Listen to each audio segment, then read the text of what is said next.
Hello everyone, कैसे हैं आप लोग। आई होप आप लोग अच्छे होंगे और आपकी पढ़ाई भी अच्छे से हो रही होगी।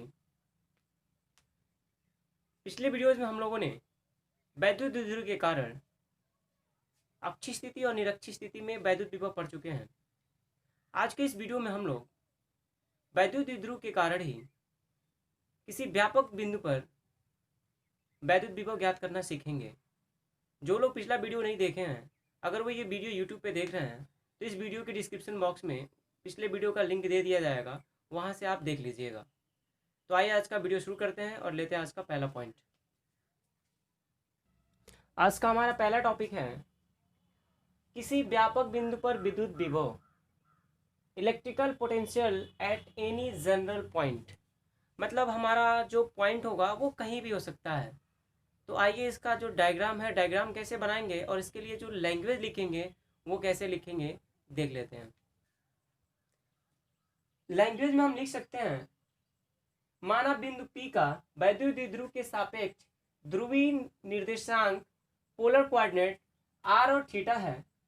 यदि वैद्युत द्विध्रुव के आवेश क्रमशः +q तथा -q से बिंदु P की जो दूरियां हैं क्रमशः BP व AP हैं। तो ये हमारा डायग्राम है। ये हमारा AB क्या है, हमारा AB हमारा वैद्युत द्विध्रुव है जिसकी प्रभावी लंबाई कितनी है, 2l है। अगर हम क्या करें, AB को मध्य बिंदु हमने क्या मान लिया, O मान लिया, तो वहां से अगर 2l को हम क्या करें, अगर बांटे तो क्या हो जाएगा, OB l होगा और AOB कितना होगा, l होगा। और ये जो बिंदु P है वो बिंदु O से r दूरी पर स्थित है, जो क्या कर रहा है, वैद्युत द्विध्रुव से थीटा कोण बना रहा है। तो बिंदु P के जो निर्देशांक हो जाएंगे पोलर कोऑर्डिनेट, वो क्या होंगे, r और थीटा होंगे। क्योंकि हमको आवेशों से दूरी चाहिए तो हमने क्या किया, बिंदु P को A से मिला दिया और बिंदु P को B से मिला दिया। लेकिन उसके बाद भी हमारा कुछ बन नहीं रहा है, तो उसको हम थोड़ा सा और कंस्ट्रक्शन करेंगे। कंस्ट्रक्शन करने के लिए हमने क्या किया, इसको यहाँ पे यहाँ से हमने इस पे परपेंडिकुलर डाल दिया और फिर यहाँ से हमने यहाँ पे परपेंडिकुलर डाला। तो ये क्या हो गया, एक समकोण त्रिभुज ये बन गया APM और दूसरा जो समकोण त्रिभुज बना हमारा वो हो रहा है NOB। तो अब ये कंस्ट्रक्शन करने से बेनिफिट ये होगा कि चूंकि जो ये बीच से दूरी दी गई है और ये बीच से दूरी ये डिफिनिट नहीं है, ये अलग है, ये अलग है। तो उस स्थिति में हम क्या करें, इन दूरियों को अगर या तो क्या करें, हम इस पे लेके आ जाए या इन दूरियों को हम क्या करें, इस पे लेके आ जाए। तो हमारा जो डायग्राम है, डायग्राम से जो भी हमारा जो आगे आगे का डेरिवेशन होना है वो क्या हो जाएगा, आसान हो जाएगा। तो आसान करने के लिए हमने क्या किया, इसे यहाँ से इस पे परपेंडिकुलर ड्रा किया और इसको आगे बढ़ाते हुए हमने यहाँ से क्या किया, परपेंडिकुलर ड्रा कर दिया। तो अब अगर हम देखें तो क्या होगा, ये दोनों आवेश है, दोनों आवेशों के कारण बिंदु पर क्या होगा, विभव होगा। हमने ये मान लिया कि ये माइनस क्यू आवेश है। माइनस क्यू आवेश के कारण जो बिंदु P पर जो विभव है वो क्या है, अगर V1 है तो V1 बराबर क्या हो जाएगा, -1/4πε0 इंटू Q/AP। A से बीच की दूरी है जो, इसको हमने समीकरण 1 बना लिया। ठीक इसी प्रकार बिंदु P पर +q आवेश के कारण जो विभव होगा वो क्या है, अगर V2 है तो V2 बराबर क्या होगा, 1/4πε0 इंटू Q/BP। इसको हमने समीकरण 2 बना लिया। हम जानते हैं कि विद्युत विभव कैसी राशि होती है, तो अदिश राशि। और अदिश राशि को जब अदिश राशि का जब परिमाण निकालते हैं हम, तो बिंदु P पर अगर परिणामी निकालें हम, तो बिंदु B पर जो परिणामी होगा विद्युत विभव वो किसके बराबर होगा, तो V1 + V2 के बराबर होगा। इसको हमने समीकरण 3 बना लिया।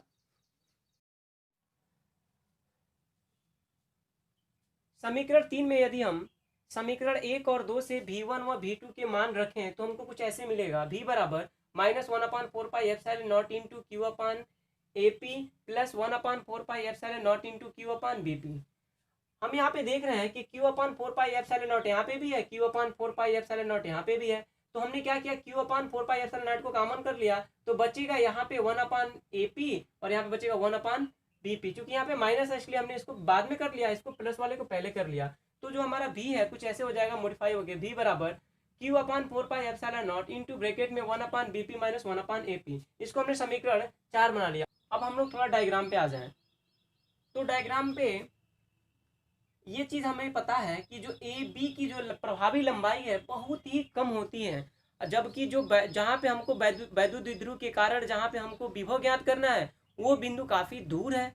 जब काफी दूर है उस स्थिति में ये जो बिंदु N है वो लगभग कहाँ पे माना जा सकता है, O पे, और जो ये बिंदु M है ये भी लगभग कहाँ पे माना जा सकता है, O पे। इसका मतलब चाहे हम A से P का लें या चाहे P से M का लें, लगभग दोनों आपस में क्या होंगे, बराबर होंगे। जबकि चाहे हम P से B का लें चाहे हम P से N का लें, लगभग लगभग दोनों ही क्या होंगे, आपस में बराबर होंगे। अब इसकी जरूरत क्यों पड़ी, क्योंकि हमको आवेशों के बीच आवेशों से दूरी ज्ञात करनी है, जबकि हमको जो डिस्टेंस गिवन है वो कहाँ से है, मध्य बिंदु से गिवन है। ये पता है, मतलब ये दूरी पता है हमको, हमको ये दूरी पता है और ये पता है, और हमको ज्ञात कौन सा करना है, ये ज्ञात करना है। इसलिए हम क्या करें, अगर इस दूरी को अगर इस रेखा पे लेके चले आए तो क्या हो जाएगा, आसानी से हम इसको ज्ञात कर सकते हैं। जबकि इस दूरी को भी अगर हम क्या करें, इसी रेखा पे लेके चले आए तो और आसानी से क्या कर सकते हैं, हम अपने डेरिवेशन को आगे बढ़ा सकते हैं। इसलिए हम क्या कर रहे हैं कि यहाँ पे कंस्ट्रक्शन किए हुए हैं, और जब कंस्ट्रक्शन किए हुए हैं तो ये जो दूरी है बहुत कम होगी, और जब ये दूरी बहुत कम होगी, ये दूरी काफी अधिक होने की वजह से ये लगभग लगभग n को यहाँ पे माना जा सकता है। इसका मतलब चाहे हम P से B की दूरी ले चाहे P से N, लगभग दोनों आपस में क्या होंगे, बराबर होंगे, बहुत कम का अंतर होगा। सेम स्थिति यहाँ पे भी होगी, चाहे हम A से P की दूरी ले चाहे P से M की दूरी ले, दोनों लगभग लगभग क्या होंगे, बहुत कम का अंतर होगा, या दोनों लगभग लगभग बराबर होंगे। तो वही हमने लिखा है चित्र से। अब हम जानते हैं कि वैद्युत द्विध्रुव क्या होता है, बहुत छोटा होता है, अतः इसकी तुलना में ये बिंदु जो यहाँ पे हमको ज्ञात करना है वहां से, तो हम लिख सकते हैं कि PB किसके बराबर होगा, लगभग PN के बराबर होगा, तथा AP किसके बराबर होगा, लगभग PM के बराबर होगा। अब थोड़ा सा एक और चीज देख लें, अगर त्रिभुज AOM की बात करें, त्रिभुज AOM, इस त्रिभुज की बात कर रहे हैं हम AOM, तो ये हमारा राइट एंगल है, मतलब ये क्या हो जाएगा, हमारा कर्ण, ये हमारा कर्ण हो गया, और ये हमारा थीटा गिवन है, क्योंकि ये देखिए ये वर्टिकल अपोजिट एंगल है, शीर्षाभिमुख कोण है, तो थीटा है, तो ये क्या हो जाएगा, लंब हो जाएगा, और ये क्या हो गया, कर्ण। यानी हमको ज्ञात क्या करना है ये, तो इसके लिए अगर हम लिखें तो अगर काश थीटा लिख लें तो काश थीटा बराबर क्या होगा, आधार बटा कर्ण। तो हमको चाहिए वैल्यू क्या, OM की, तो OM बराबर क्या हो जाएगा, AO की वैल्यू तो ऑलरेडी दी हुई है, AO कितना है, L है, तो OM की वैल्यू कितनी हो जाएगी, L cos थीटा के बराबर। ठीक इसी प्रकार अगर त्रिभुज हम ONB में जाए, ONB इस त्रिभुज में जा रहे हैं हम, ONB इस त्रिभुज की अगर बात करें तो ये राइट एंगल के सामने का ये जो कोण होगा क्या होगा, ये कर्ण होगा, और यहाँ पे थीटा है तो इसलिए लंब हो जाएगा। हमको चाहिए क्या, ON चाहिए, तो ON के लिए हम अगर लिख ले cos थीटा लिखे तो cos थीटा फिर से आधार बटा कर्ण, क्योंकि OB की वैल्यू ऑलरेडी दी गई है स्मॉल l, तो NO बराबर क्या हो जाएगा, L cos थीटा। अब अगर हम चले थोड़ा सा जो हमें ज्ञात करना है, तो अगर हम BP की वैल्यू ज्ञात करें, BP, तो BP बराबर क्या हो जाएगा, OP माइनस NO के बराबर होगा। और ऑलरेडी अभी हम लोग निकाले हुए हैं कि जो NO की वैल्यू है कितनी है, L cos थीटा है, जबकि OP की वैल्यू ऑलरेडी गिवन है कितनी, O से P की जो वैल्यू है वो R है। तो यहाँ से अगर देखें तो BP बराबर क्या हो जाएगा, R minus L cos theta.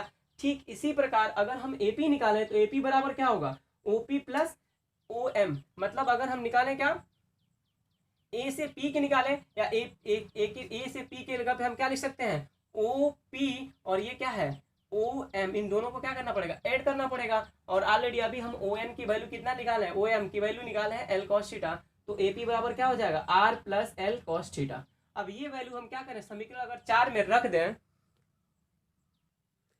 जब समीकरण 4 में हम AP और BP का मान रखेंगे तो कुछ ऐसे प्राप्त होगा, V बराबर Q/4πε0 इंटू ब्रैकेट में 1 ये हो गया हमारा R minus L cos theta, plus क्या हो जाएगा 1/R plus L cos theta. अब यहाँ पे अगर हम क्या करें, इन दोनों को हल करें, जैसे सामान्य हम लोग क्या करते हैं, रेशनल नंबर हल करते हैं, तो ये क्या होगा, इसका मल्टीप्लाई इधर, इसका मल्टीप्लाई इधर, क्रॉस मल्टीप्लीकेशन, और दोनों का आपस में मल्टीप्लाई।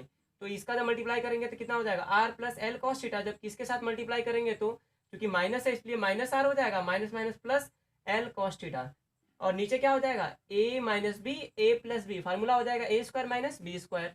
तो अब V बराबर क्या हो जाएगा, Q/4πε0 R plus L cos theta minus R plus L cos theta बटा क्या हो जाएगा, R square minus L square cos square theta. अगर देखें हम ये तो प्लस R है और ये माइनस R है, इससे ये क्या हो गया, कैंसिल हो गया, और जब ये कैंसिल हो जाएगा तो नीचे बच जाएगा V बराबर Q/4πε0 into 2L cos theta, एक दो बार हो जाएगा 2L cos थीटा, नीचे है R square minus L square cos square theta.